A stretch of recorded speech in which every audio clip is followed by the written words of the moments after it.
Opera-se, na Terra, neste largo período, a grande transição anunciada pelas Escrituras e confirmada pelo Espiritismo.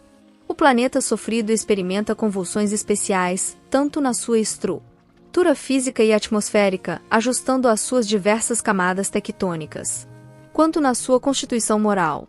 Isto porque, os espíritos que o habitam, ainda caminhando em faixas de inferioridade, estão sendo substituídos por outros mais elevados que o impulsionarão pelas trilhas do progresso moral, dando lugar a uma era nova de paz e de felicidade. Os espíritos renitentes na perversidade, nos desmandos, na sensualidade e vileza, estão sendo recambiados lentamente para mundos inferiores, onde enfrentarão as consequências dos seus atos ignóbeis, assim se renovando e predispondo-se ao retorno planetário, quando recuperados e decididos ao cumprimento das leis de amor. Por outro lado, aqueles que permaneceram nas regiões inferiores estão sendo trazidos à reencarnação, de modo a desfrutarem da oportunidade de trabalho e de aprendizado, modificando os hábitos infelizes a que se têm submetido, podendo avançar sob a governança de Deus. Caso se oponham às exigências da evolução, também sofrerão um tipo de expurgo temporário para regiões primárias entre as raças atrasadas, tendo o ensejo de ser úteis e de sofrer os efeitos danosos da sua rebeldia.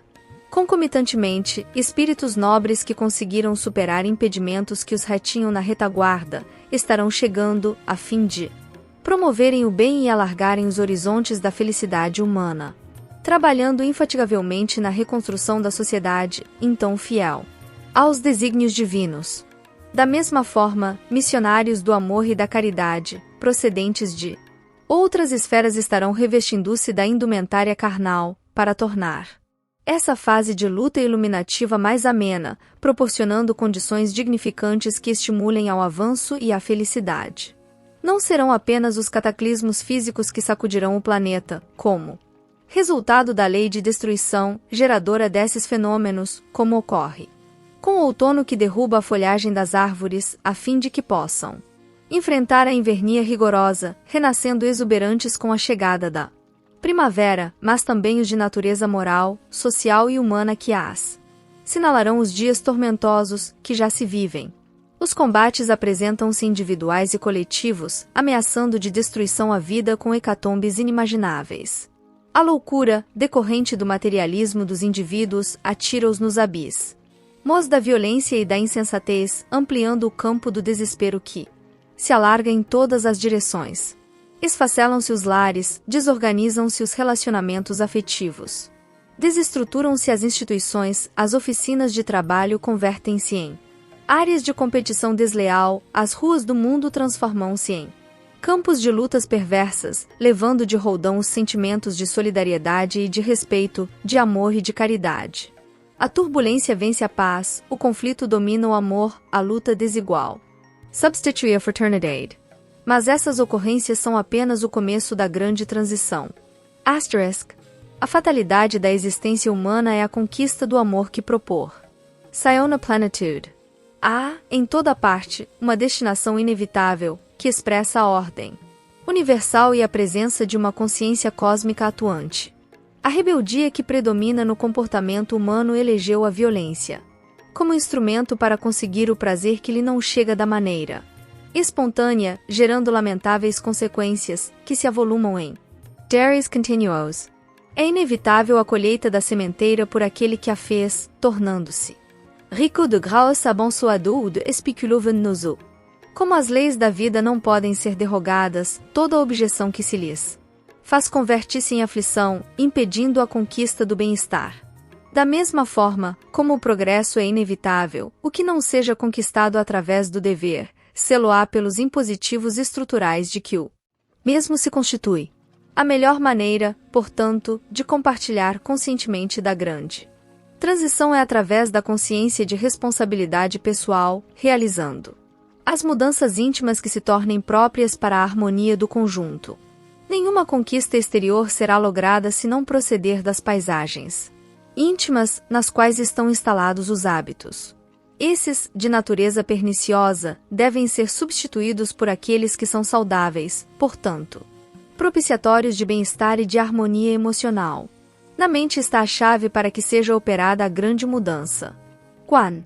Se tem domínio sobre ela, os pensamentos podem ser canalizados em sentido edificante, dando lugar a palavras corretas e a atos dignos.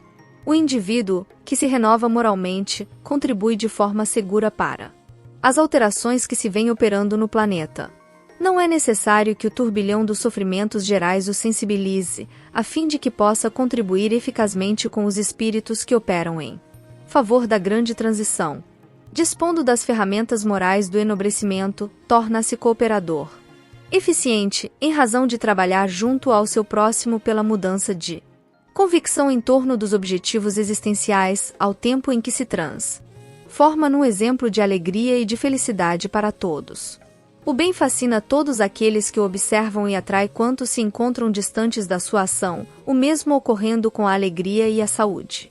São eles que proporcionam o maior contágio de que se tem notícia e não as manifestações aberrantes e afugentes que parecem arrastar as multidões. Como escasseiam os exemplos de júbilo, multiplicam-se os de desespero, logo ultrapassados pelos programas de sensibilização emocional para a plenitude.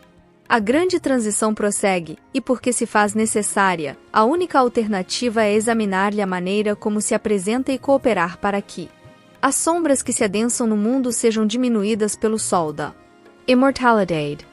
Nenhum receio deve ser cultivado, porque, mesmo que ocorra a morte, esse fenômeno natural é veículo da vida que se manifestará em outra dimensão. A vida sempre responde conforme as indagações morais que lhe são dirigidas. As aguardadas mudanças que se vêm operando trazem uma ainda não valorizada contribuição, que é a erradicação do sofrimento das paisagens espirituais da Terra. Enquanto viceja o mal, no mundo, o ser humano torna-se-lhe a vítima preferida, em face do egoísmo em que se estorcega, apenas por eleição especial.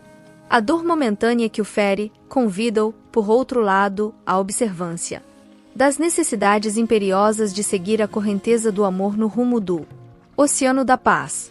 Logo passado o período de aflição, chegará o da harmonia. Até lá, que todos os investimentos sejam de bondade e de ternura, de abnegação e de irrestrita confiança em Deus.